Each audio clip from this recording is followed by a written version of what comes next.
KMBC 9 First News starts now. Enjoy a final day of spring-like temperatures coming up. I'll get you prepared for a blast of chillier air and when you'll need to be ready for more wintry weather. It's finally here, Super Bowl week. The teams are in New Orleans. What's on the line and how fans and teams are getting ready for a week of fun. Plus, back home, fans are gearing up for a super red week ahead. The Kansas City hotspots that are giving Chiefs fans plenty of options to show their team pride.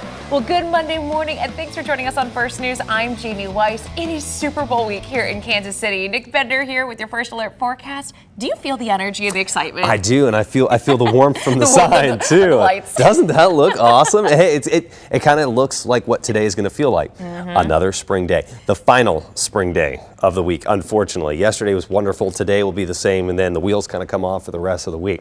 You do need a lighter coat this morning. Leave that big coat at home, but keep it close by, as you will need it tomorrow. Have a light south breeze right now at 10 miles per hour. It is 48 degrees, which is well above normal this time of year. Even in the afternoon, that's well above normal. 48 degrees, south wind at 9 miles an hour with scattered clouds overhead. Might get a pretty sunrise today. 42 in Liberty, 51 degrees in Lee Summit, 50 in Sedalia, 46 in Clinton, Butler, 45 in Lacine. As we look ahead on the 12-hour forecast for today in Kansas City, shifting wind. So there's the beginning of the change that you're going to feel tomorrow, and that wind is going to pick up late this afternoon out of the north, 10 to 15 miles per hour, a high of 61 degrees with a mix of sun and clouds, high clouds in Kansas City today. Highs in the 50s in Maryville, St. Joseph, and Cameron, 60s, 70 degrees in Clinton, Warsaw, and Colcamp. All right, Jamie. Thanks for the heads up, Nick. Well, as we've been mentioning, it is Super Bowl week here in Chiefs Kingdom. We are just 6 days and change away from the big game in the Big Easy, and both the Chiefs and the Eagles are in New Orleans this morning, as is some of our team. KMBC 9's Len Jennings is in New Orleans as all the Super Bowl festivities get underway.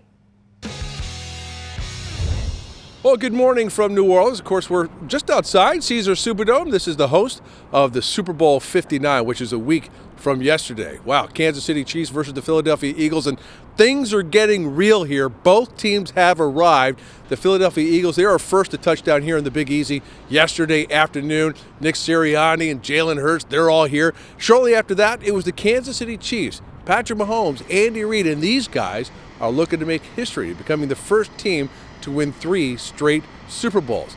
New Orleans is making history. They're hosting the Super Bowl for the 11th time, tying Miami as the city that's hosted most. The last time the Super Bowl was here in New Orleans was 12 years ago, and a lot has changed since then. And then there's social media. There was no social media back then. So if you take all that into account, you can kind of get a sense of how much this game has grown. It's still the most important event that New Orleans hosts that moves around the country each year.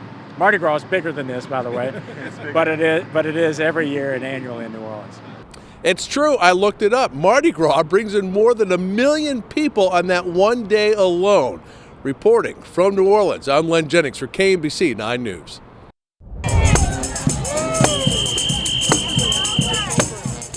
Over the weekend, the Vince Lombardi Trophy also arrived in New Orleans. The trophy that the Eagles and the Chiefs are playing for arrived with a police escort and a parade. Of course, it's New Orleans. Super Bowl 44 winner, former New Orleans Saints Deuce McAllister did the honors in Jackson Square. To kick off the Super Bowl with the parade, with the second line, have the delivery of the Lombardi Trophy, it's pretty special, and my advice to Kansas City, not like they need any, particularly for the fans, enjoy it. Because what this team has been able to do, we hadn't seen in a long, long time. Going for a three-peat, it's unprecedented. The arrival of the Lombardi Trophy is just the beginning of a week full of events in New Orleans ahead of the big game.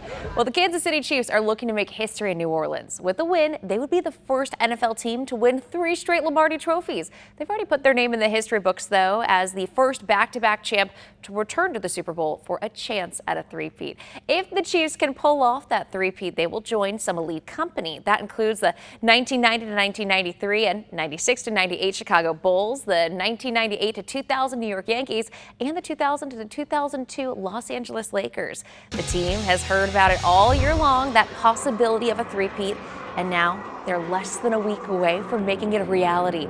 They arrived at their hotel Sunday in New Orleans. There's a week full of events that'll be taking part before kickoff. They also have to make sure that their families are there to see the game, which is weighing on the players' wallets. Prices are running up, man. Like, I got 30 of them. Yeah, so I mean, you got to make sure. I mean, we're excited to go play, and we're chasing glory, but we got to win just for me to break even. Hey, I appreciate the honesty. So how do you fire up for the Super Bowl from right here in Kansas City? Well, KMBC 9's Martin Augustine joins us live this morning with just a couple ideas. And Martin, Union Station is always a great choice. It is, Jamie, and it's always the center of anything big that's going around Kansas City. No different this year with the run-up to the Super Bowl. Of course, you've got your Chiefs fan zone here at Union Station. We have some pictures to show you of how that's set up this year. It has grown and grown over the years, and part of that is the advantage of this Chiefs' remarkable run is that you get to do this over and over again. So, once again, you can come down here in the run-up to the Super Bowl. If you're feeling anxious about the game, well, you'll probably feel better hanging around all the cool Chiefs aura around here. You can sharpen up your social media skills, freshen up those selfies, just enjoy some time here and be a part of the experience of getting ready for the Super Bowl. Reporting live at Union Station, Martin Augustine, KMBC 9 News.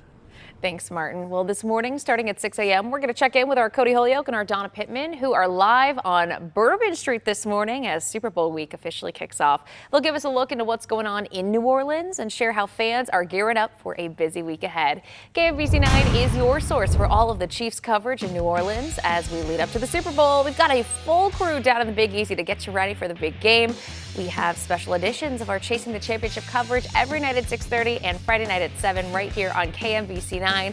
But don't worry, we know a lot of Chiefs Kingdom is staying here at home, and we are going to help get you ready for the Super Bowl. But we got to start with this gorgeous forecast. Just outside weather. I mean, it was so nice yesterday walking around. It was 63. I remember Brittany checking the temperature yesterday. It was like 63 degrees. I mean, just a warm spring-like day. You're going to get a repeat of that today. Good. But that's it.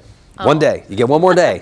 And then it's going to return to the typical chill for this time of year. It's not going to be Arctic cold the rest of the week, but you are going to have to prepare for the change. Lighter coats this morning, 48 degrees.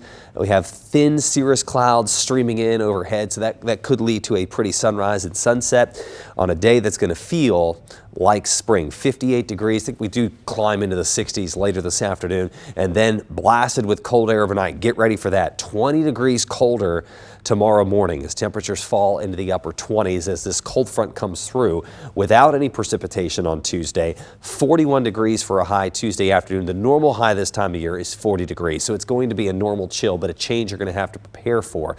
On Wednesday, there is a chance of light rain showers throughout the day, possibly even a little bit of freezing drizzle very early Wednesday morning for only an hour or two before temperatures climb above freezing. Jamie. All right, thanks, Nick. Time now is 4:38, and today we're expecting to hear more about Sunday's deadly triple shooting. Police do have a person of interest in custody.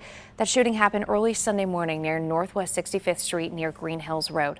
Police found 24-year-old Haley Hopkins, 49-year-old Sherry Duncan, and 73-year-old Jody Hopkins dead inside that home. The Black County prosecutor will be holding a press conference at 10 o'clock this morning. That's where charges could be announced. We'll bring you all the latest in our later newscast today. After two deadly plane crashes last week, there's more concerns about flying, all while new details are coming out about the Pennsylvania and Washington, D.C. plane crashes. ABC's Allison Cossack has a closer look.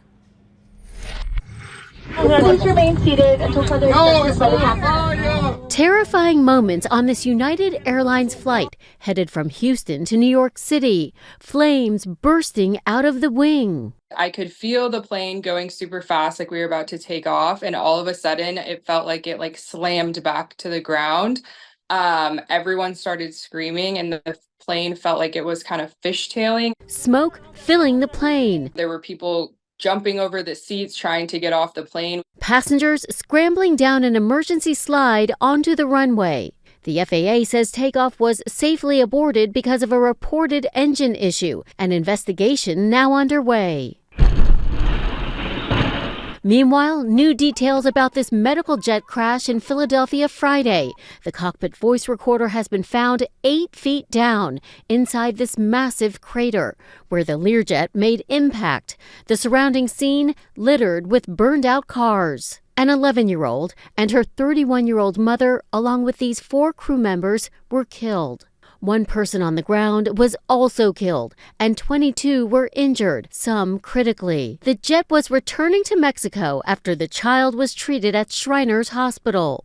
And outside Washington, D.C. this morning, 55 of the 67 victims have now been recovered after last week's mid-air collision between an American Airlines jet and a Black Hawk helicopter. Victims' families visiting the site yesterday. Today, crews will begin lifting pieces of the wreckage of both aircraft from the Potomac River. The NTSB says some of the most trusted location data shows the crash happened at just over 300 feet. That's higher than the 200 feet the helicopter was supposed to be flying at. But data shows a conflicting altitude reading in the tower radar, which the air traffic controller was looking at before the crash. Initial data indicates that he may have seen 200 feet. That needs to be verified.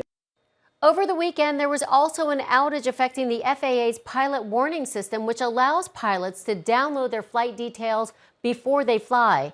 A backup system was activated, causing minimal disruption. But Transportation Secretary Sean Duffy says FAA systems are antiquated and need updating. Allison Cossack, ABC News, New York. And one of the people who died in that crash in D.C. was a teacher in Andover, Kansas. Now, her coworkers are honoring her memory. Lindsay Fields, a biology professor for Butler Community College since 2014, is being remembered as a joyful person with an infectious laugh. She was a loving mother, department head, and a huge part of the faculty development team. It still does not seem real to me because it's hard to believe that someone who was as alive as Lindsay was in all the ways you can be alive is not here. It's going to be a big hole in our department and obviously in our hearts. Fields' office door has been decorated by people in the community touched by her. Handwritten notes, drawings, and pictures all showcase her impact. A statue was vandalized inside of Northland Park. How you can help Parks and Rec solve the case. Plus, Super Bowl festivities kick off tonight. The chaos and fun happening inside the Superdome and how you can enjoy it all. Our next blast of chilly air could bring wintry weather. Coming up, I'll get you ready for who could be impacted by light freezing drizzle. Cheering loud, standing proud. Keep it right here for unmatched coverage of Chiefs Kingdom. KMBC 9 News.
It is 4:44 on your Monday morning. A beautiful view at the Country Club Plaza. Enjoy a final day of spring-like temperatures. Coming up, Nick is going to get you prepared for a blast of chillier air and share when you're going to need to be ready for more wintry weather. A popular life-size statue in the Northland is no more. It was vandalized and cut down sometime over the last 2 weeks. The life-size bronze Indian statue is now gone. All that's left are the ankles and feet of the statue inside the Shoto Greenway Park Trail. People we talked to yesterday walking in the park were disheartened to see the destruction. It is disappointing. Somebody put the time to build it, craft it, put it all up together. Just to see it like gone is really disappointing. The Kansas City Parks and Rec Department is asking for help solving the vandalism. If you know anything that could help, call the Crime Stoppers Tips hotline at 816-474-TIPS. The Chiefs are in New Orleans for Super Bowl 59. Kansas City and New Orleans, they've got quite the history when it comes to the Super Bowl. The Chiefs' first Super Bowl victory came in Super Bowl IV against the Minnesota Vikings at Tulane Stadium. The Chiefs won 23-7, led by Len Dawson, Bobby Bell, and coach Hank Stram. So the Super Bowl field is ready for a week of excitement and fun in the Big Easy. Crews were out there putting the final touches on the field inside the Caesars Superdome. Tonight, these Super Bowl week festivities kick off with opening night. It's where the players and coaches get to answer questions from reporters around the world. The Eagles will be first, the Chiefs will follow. And speaking of Mom, man, you know, I know Mom's here, and I've seen Mom downstairs, and she's been all over the place doing a lot of great media. And just like Mom, when she knows her boys has a big battle, she comes bearing gifts. Come on in here, Mom. Come on in here, Mom. Mom Donna is joining us. This was such a special moment you might remember from 2 years ago, the opening night at Super Bowl 57. Donna Kelsey brought Travis and Jason cookies on stage, you know, just being Mama Kelsey, such a sweet moment. New Orleans always seems to be up for a party, and Super Bowl week is no exception. Our crews didn't have any problems finding fans of the game, and as KMBC9's Donna Pittman found out, some fans are more focused on the refs than the game. I'll be honest, I'm rooting against Kansas City because I'm hating. I'm a New York Jets fan, and I have to watch you guys win all the time. Kevin Brevard's competitive spirit isn't his alone. I mean, I'm not a big football guy, but I'm rooting for Philly. Kansas City's been getting at it for a while, right? A thrill for Chiefs fans. We're rooting for Kansas City. Who they'll tell you come by wins honestly. People out here noticed my shirt, so we leaned in. We had to ask, is there any truth to the chatter, the rumors? The rumors, the refs favor KC. To me, it's very ironic that KC gets the calls when they need the calls. But the fact that Patrick slowed down, a guy pushes him, there goes a foul. That makes you think like something is a trigger happy with the flags for that. Not so fast and just not so, say KC faithful. No, there's no truth at all, and it's just a matter, you just have to win by enough that it doesn't matter, and that's what the Chiefs do. Former New Orleans Saint and Super Bowl 44 champ Deuce McAllister says rumors are just that. From the black and white, we'll call it the zebra speculation. No. You make your luck, you make your breaks, and so you go out and play. I mean, you have a resilient bunch. When you're winning, you get scrutinized a lot different than probably if you're not successful.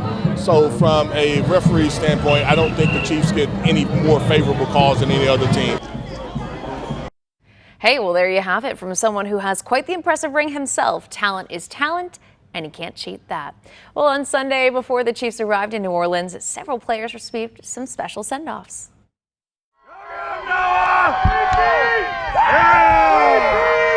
Appreciate you guys. Thank y'all. No doubt, baby. We're working on it. Love you guys. People lined up along the street holding signs and cheering as Chiefs tight end Noah Gray made his way to the airport. Gray was escorted by some members of law enforcement. It's a great neighborhood. Everybody supports each other, and it stands to reason if we have a Chief living here, we'd support him too. I had to look Noah Gray in the eye and ask him, are we going to win the Super Bowl? And he assured me we're going to win because you have to fight for your right to three-peat.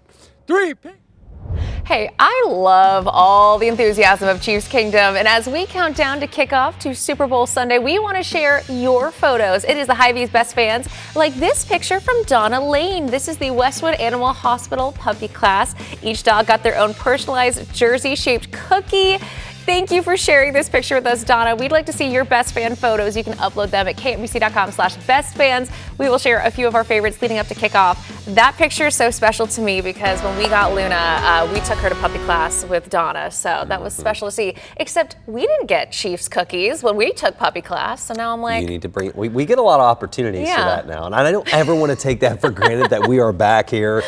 Leading up to a Super Bowl week, the Chiefs in it, but man, it's good to be going back again. It's amazing. And the fact that it is going to be as warm today as it is in New Orleans, unreal. It's wonderful spring-like weather yesterday and today, but this is the final day for it. So you want to maybe try and wrap up any of those outdoor preparations or go outside and get some of that vitamin D before chillier air moves in tomorrow. Highs this afternoon on average in the 60s, maybe upper 50s north of Kansas City, close to 70 for communities to the south, but a lot of 60s for today. It's going to feel like a spring-like day no matter where you are. And then that cold front will move in at the end of the day. You're going to notice stronger north winds and then chillier air for the remainder of the week. Not Arctic air, but high temperatures will fall into the 30s and 40s for the remainder of the week, which is typical for this time of year for the first week of February. Next 12 hours, a mix of sun and clouds, thin cirrus clouds. So I'm hoping for a pretty sunrise and sunset. The sunset yesterday was on fire, so we might see that again today. The winds shifting around to the north and increasing late today up to 15 miles per hour. So it will be a windy afternoon as high temperatures here in Kansas City surge into the 60s this afternoon, 70s just to the south of the metro. And then here comes the change on the First Alert 9-day forecast. Tomorrow morning is going to be a lot colder. Temperatures dropping below freezing and highs just barely making it to 40 degrees with a mostly cloudy sky and a strong northeast wind at 10 to 15 miles per hour. There is a chance of some rain showers on Wednesday, possibly an hour or two of freezing rain in the morning with temperatures close to freezing. So we look ahead to the weekend. There's a slim chance of rain there on Saturday with highs reaching near 50 degrees. And then for the Super Bowl, for Sunday, for your watch parties, just seasonably cold, 24 in the morning, 39 in the afternoon, Jamie. Okay, thanks for the heads up, Nick. Well, cheering on the Chiefs in the Kingdom, the special way the library is getting in on the fandom fun.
A new movie at the box office took the top spot. It's an animated movie that proved to be the top dog in its debut.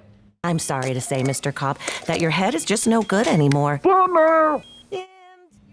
Dogman took the top spot with an estimated $36 million. The movie stars Pete Davidson as a canine cop. It is the third straight #1 debut for a DreamWorks animated film. Companion came in second, while Mufasa: The Lion King came in third. Runners from all over the metro got a chance to explore Kansas City's underground while caring for kids on Sunday. Ability KC, a KMBC 9 Cares for Kids partner, held the 43rd annual Groundhog Run Sunday morning.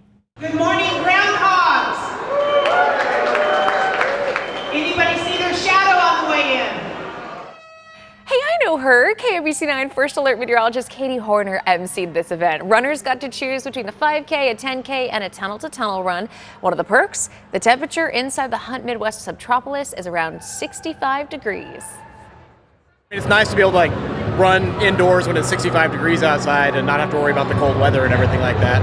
So it's an awesome race. Money from this event helps Ability KC provide medical rehabilitation services. You can learn more about Ability KC and all of our KMBC 9 Cares for Kids partners right now by scanning this QR code on your screen or go to kmbc.com/community. As the Chiefs are in New Orleans preparing for the big game on Sunday, the Kansas City Public Library is getting Chiefs Kingdom ready for the game. You can go to any of the library locations to grab some coloring pages featuring Andy Reid and other Chiefs-themed coloring pages. Those are so cool to see. The Chiefs, of course, are already in New Orleans for Super Bowl 59, and we are taking a look at what is happening in New Orleans and how you can show your Chiefs pride right here in Kansas City. Plus, it is going to be another spring-like day today. But change is on the way. Nick Bender has your First Alert forecast and shares when you're going to need that bigger jacket.